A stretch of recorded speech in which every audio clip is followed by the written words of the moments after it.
Hey guys, இன்னைக்கு நாம இந்த ரிச்மண்ட் டாட்டர் சீரீஸ்ல 14வது பாகத்தை பார்க்க போறோம்.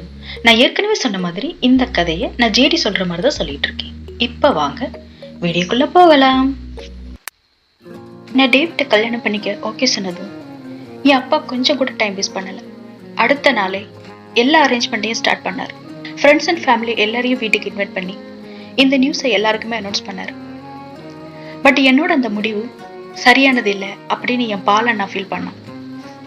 என் அப்பா அங்க எல்லாரும் முன்னாடியும் இந்த கப்பல் எப்பவுமே சந்தோஷமா ஒன்னா இருக்கணும் அப்படின்னு சொல்லி ட்ரிங்கை ஓபன் பண்ணாரு. அப்ப டேவிட் என் கையை பிடிச்சுக்கிட்டான். எனக்கு அப்ப அல்தியா சொன்னதுதான் ஞாபகம் வந்து. ஸோ நான் என் கையை அவன்கிட்ட இருந்து எடுத்துக்கிட்டு என் அம்மா என்ன மறுபடியும் தனியா மீட் பண்ணி, இது உனக்கு ஓகே தானே ஜேட்? அல்தியாவும் நீயும் பிரேக்கப் பண்ணிக்கிட்டீங்களா? அவ உன்னை தடுக்கலையா அப்படின்னு கேட்டாங்க. நான் என் நகத்தை கடிச்சுக்கிட்டே சொன்னேன், நானும் அல்தியாவும் சண்டை போட்டுட்டோமா. அல்தியா என்னை தடுக்க ட்ரை பண்ணான்.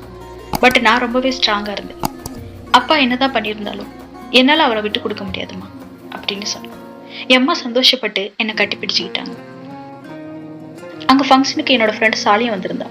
அவ என்கிட்ட சொன்னான், நீ நல்ல முடிவு எடுத்திருக்க, இனிமே நீ பழையபடி லெஸ்பியனா மாற மாட்டல அப்படின்னு சொல்லி சந்தோஷப்பட்டான்.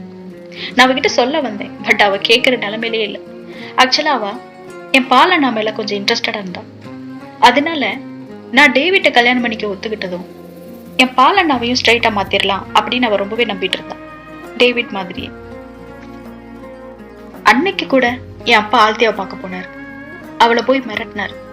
அவளை கொஞ்சம் இன்சல்ட் பண்ற மாதிரியே பேசினார். கடைசியா, உன் பையனுக்கு ரொம்பவே பெரிய மனசுதான், அவனோட அம்மா லெஸ்பியன் அப்படிங்கறதை அவன் எப்படி ஏத்துக்கிட்டான் அப்படின்னு சொல்லிட்டு கேட்டு போனார். அது அல்தியாவோட பையன் மிக்கியும் கேட்டுட்டு அம்மா லெஸ்பியன்னா என்ன அப்படின்னு சொல்லி அவன் கேட்டான். அப்ப அல்தியா மிக்கியை கூப்பிட்டு உட்கார வச்சு சொல்ல ஆரம்பிச்சான். லெஸ்பியனுங்கிறவங்க ஸ்பெஷல்லாம் ஒண்ணு கிடையாதுப்பா. லெஸ்பியனுங்கிறவங்க எல்லாரும் மாதிரியும் ஒரு சாதாரண பெண். பட் அவங்களுக்கு பெண்களை தான் ரொம்ப பிடிக்கும். உதாரணத்துக்கு சொல்லணும்னா, உனக்கு பார்பி தெரியும்ல, ஒருவேளை பார்பி மட்டும் லெஸ்பியனா இருந்திருந்தா அவக்கு என்ன விரும்பியிருக்க மாட்டான். அதுக்கு பதிலா இன்னொரு பார்பியை தான் விரும்பியிருப்பா. அதாவது ஒரு பெண் இன்னொரு பெண் மேல காதல் வயப்படுறதுதான் லெஸ்பியன் அப்படின்னு சொன்னான். பட் மிக்கி ரொம்ப சின்ன பையன், சோ அவனுக்கு புரியல. எப்பவுமே அப்பாவும் அம்மாவும் தானே காதலிப்பாங்க அப்படின்னு சொல்லி கேட்டான்.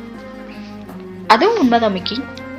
ஆணும் பெண்ணும் காதலிப்பாங்க, கல்யாணம் பண்ணிப்பாங்க, குழந்தை பெத்துப்பாங்க. ஆனா காதல்ங்கிறது ஒரு அழகான உணர்வு மிக்கி. நீ காதலிக்கிறதுக்கு அவங்க ஆணாதான் இருக்கணும் அல்லது பெண்ணாதான் இருக்கணும் அப்படிங்கிறது அவசியம் இல்லை. அவங்க யாரா வேணா இருக்கலாம். எது முக்கியம்னா, நீ அவங்களுக்காக என்ன ஃபீல் பண்ற, அவங்க உன் கூட இருக்கும்போது எப்படி ஃபீல் பண்றாங்க, அதுதான் முக்கியம். அப்படி இருந்தா அந்த உணர்வு உன்னை இன்னுமே அதிகமா சந்தோஷப்படுத்தும். அதான் காதல். இன்னும் சிலர் இருக்காங்க, அவங்களால லெஸ்பியன்ஸை ஏத்துக்கவே முடியாது. அவங்களாம் நாங்கெல்லாம் வழி தவறி போயிட்டதாவே நினைப்பாங்க. அது மட்டும் இல்லாம நாங்க காதலிக்கிறது மூலமா மிகப்பெரிய பாவத்தை பண்றதாவே அவங்க நினைப்பாங்க. அதனால லெஸ்பியன்ஸ் அவமானப்படுத்துறதுக்காகவும் காயப்படுத்துறதுக்காகவும் சில கெட்ட காரியங்களை கூட செய்வாங்க. எங்களை கட்டாயப்படுத்தி மாத்துறதுக்கு கூட முயற்சி பண்ணுவாங்க. நான் ஏன் இதெல்லாம் உங்ககிட்ட சொல்றேன்னு தெரியுமா மிக்கி? நீ அந்த மாதிரி ஒரு மனுஷனா நீ வளரக்கூடாதுன்னு நான் விரும்புறேன். நீ எப்படிப்பட்ட ஒரு மனுஷனா இருக்கணும்னா, எல்லா மனிதர்களையும் அவங்களோட விருப்பங்களோட ஏத்துக்கிட்டு அவங்கள மதிக்கிற ஒரு நல்ல மனுஷனா நீ வளரணும்னு நினைக்கிறேன். ஏன்னா ஒருத்தவங்களுக்கு எது பிடிக்காதோ அதை அவங்களை ஏத்துக்க சொல்லி கட்டாயப்படுத்துறது ரொம்பவே தப்பான செயல். அந்த செயலை நீ எப்பவும் பண்ணக்கூடாதுன்னு நான் நினைக்கிறேன் அப்படின்னு சொன்னான். இதெல்லாம் கேட்டுட்டு மிக்கி, அவன் சின்ன பையன் தானே, அப்ப உங்களுக்கு என்ன பிடிக்காதாமா, உங்களுக்கு பையனே பிடிக்காதாமா, அப்ப என்னையும் பிடிக்காதாமா அப்படின்னு கேட்டான். அதுக்கு அல்தியா, யாரு சொன்னா, எனக்கு ஒரு பையனை ரொம்பவே பிடிக்கும், அவனை தான் நான் இப்ப ஹக் பண்ணிட்டு இருக்கேன். பட் அவனுக்கு தான் அவன் அம்மா லெஸ்பியனா இருந்தாலும் பிடிக்குமான்னு தெரியல.